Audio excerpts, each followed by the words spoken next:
Hey folks, JD here, and today we've got this. This is the Bayangtoys X30, and it's a GPS HD camera drone. Okay, let's open this up and have a little look and see what we've got inside this package.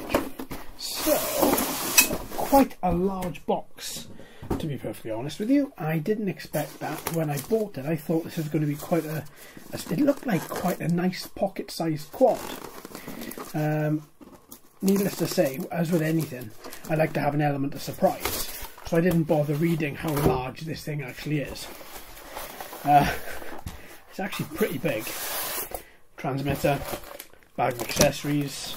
Okay, is that everything that we've got now? A lot of polystyrene with this, and one other thing, spare propellers.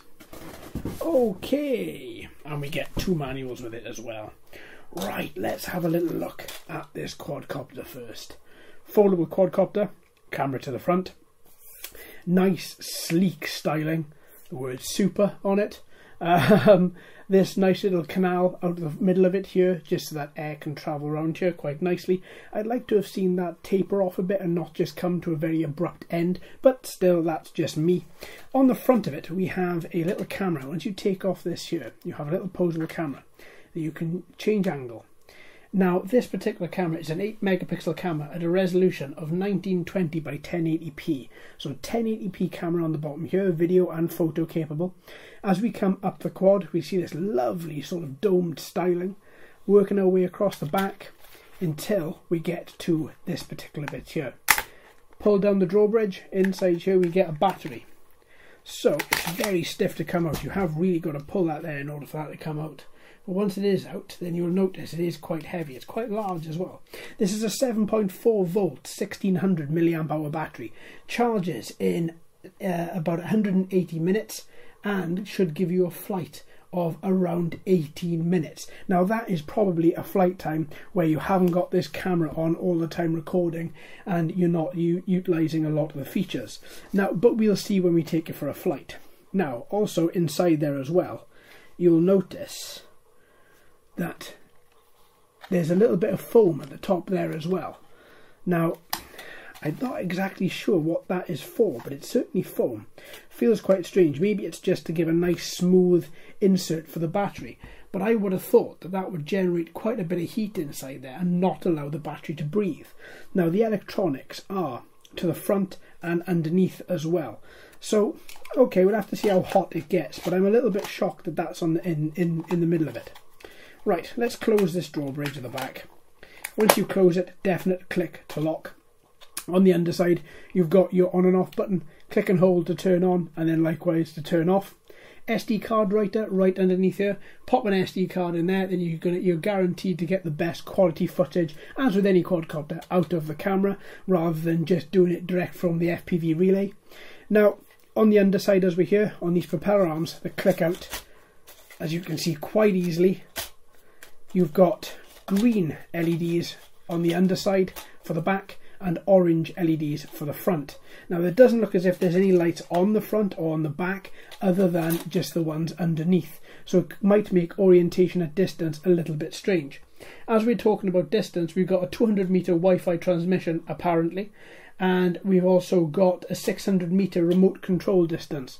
Now, I would say it's more likely to halve those a little bit, or to halve those figures, and then you might have a more realistic figure, I would have said, and that just comes from a lot of experience of testing a lot of these. Now, once these are all clicked in place, to unclick them, you just move them. There's no click to lock, there's no release catch. It is just quite literally, once you're ready, you just pull them in the particular way that you want, and it just folds back. Now, there is one thing I want to bring your attention to, one thing I like a lot. Look at this here. Your Wi-Fi antenna sticks out of the bottom here of the propeller arm. I like that a lot. That's attention to detail, and I prefer that rather than just having it stick up across the back of the quad. Now, that feels quite nice. It's coming in at just over 300 grams, so you will have to register this when the 250g laws in the UK go live, which is next November. If you are anywhere else with a restriction, you're going to have to abide by your laws in order to get this up in the air. It looks quite nice. I think it looks really stylish. I'm liking this black and grey affair as well. It looks really nice. Now, we'll have to see exactly how that does when we come to take it out in the next day or so. Let's go on to the transmitter. Transmitter, bit of a brick, very large, very thick, very nice button action.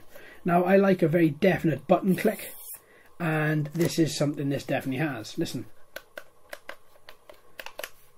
Every button has a very definite click, and I like that. Another thing I like, big buttons as well, especially with nice clear pictures so you can see exactly what everything does. So you've got take photo, take video, you've got trim, you've got return to home, you've got a headless mode, speed selector, as well as landing. I like that. See, it's very easy to use, and it stands out as well. Now, you've got a nice little telemetry screen. I love telemetry, as all of you long-time viewers will know.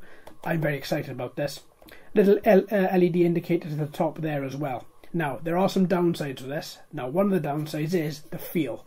It doesn't feel very nicely made at all. It feels very cheap, feels very plasticky. There is nothing to it. It's very hollow.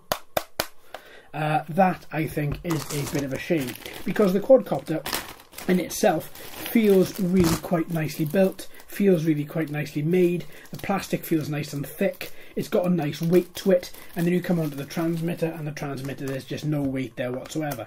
Now, I have said in the past that it doesn't really bother me, which it doesn't really. I'm just letting you folks know, because there might be some people out there that do find that does find that thing very annoying. All I really care about with a transmitter is how it works. Does it work well? Can I get to all the buttons with minimal effort?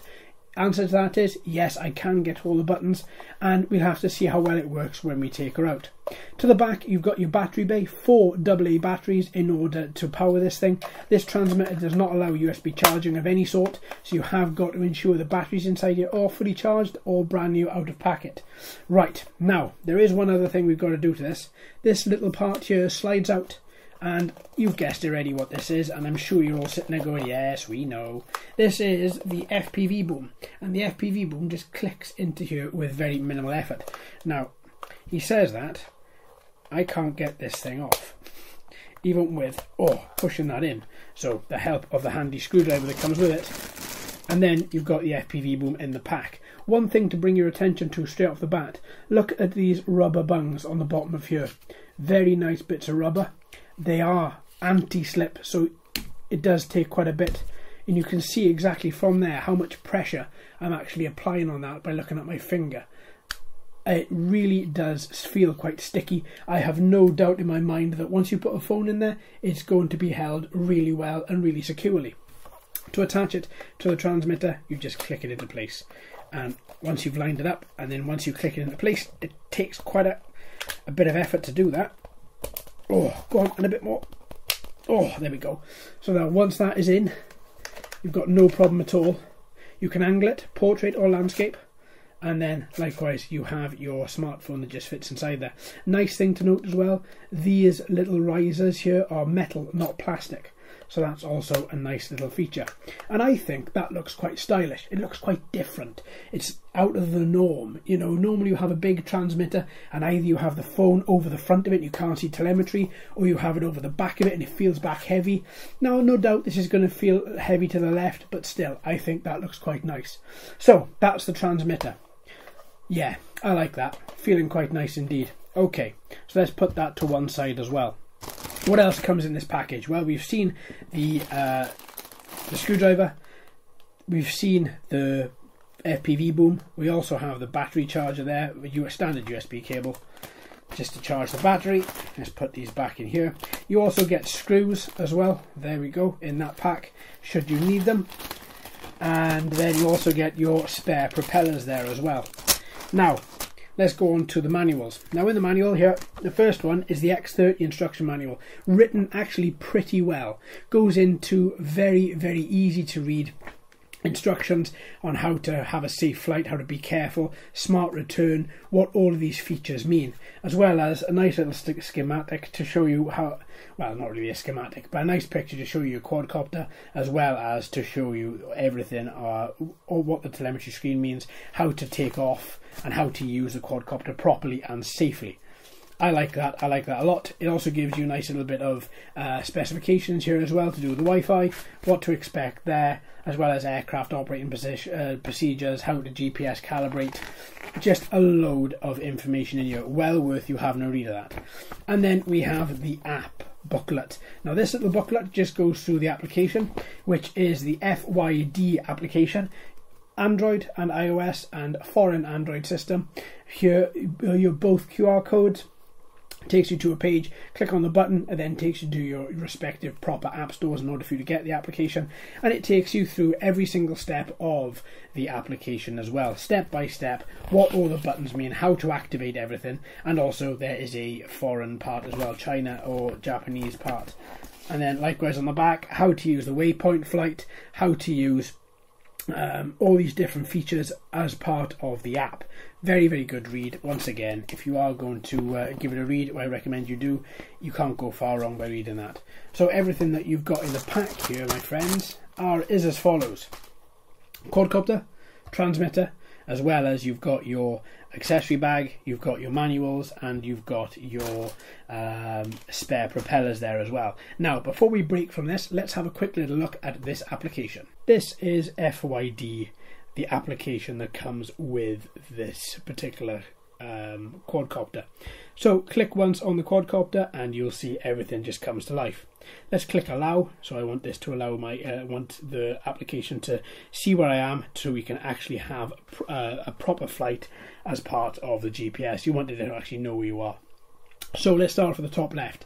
You have your return to home button. Then the next button across here is a dead button. That doesn't do anything. You've got your altitude, your height and your distance. You've got your speed, vertical and horizontal. You've got how many satellites, as well as you can see flashing where it says GPS is not ready. You've got your longitude and your latitude as well there. Your degrees of roll, pitch and yaw. Your battery meter, as well as little settings cog, which takes you into another little menu which gives you a lot of other options as well, like speed, whether to turn GPS signal on or off, as well as calibrate the gyroscope, calibrate the compass, go through the parameters of maximum altitude, set these parameters to your legal limit in your country, area or state. Likewise the map, you can have normal, satellite or a blend of the both, and then videos where you can camera flip as well as see the device version on the output. Coming down the right hand side we have the map. By clicking that, it opens out the land control mode, and then we have VR mode. We also have take photo, take video, see those photos and videos as well. Likewise, we also have return to home. We have lock, so you can lock your quadcopter. You also have your takeoff button. You have your transmitter here, so that you can use your smartphone to control your quadcopter. And then you have your different modes to the top. So you have your control, you have your waypoints, you have your flight plan, and you have your, it looks like circle or return to home. So that is just a quick little look at the application. So there we are, folks. This is the whole package. I hope you've enjoyed. Thank you ever so much for watching and listening. I've been JD. You've been fantastic as always. If you haven't already, please like and subscribe. Hello and welcome to all the new subscribers. I hope you're enjoying the channel. So until next time, my friends, happy flying.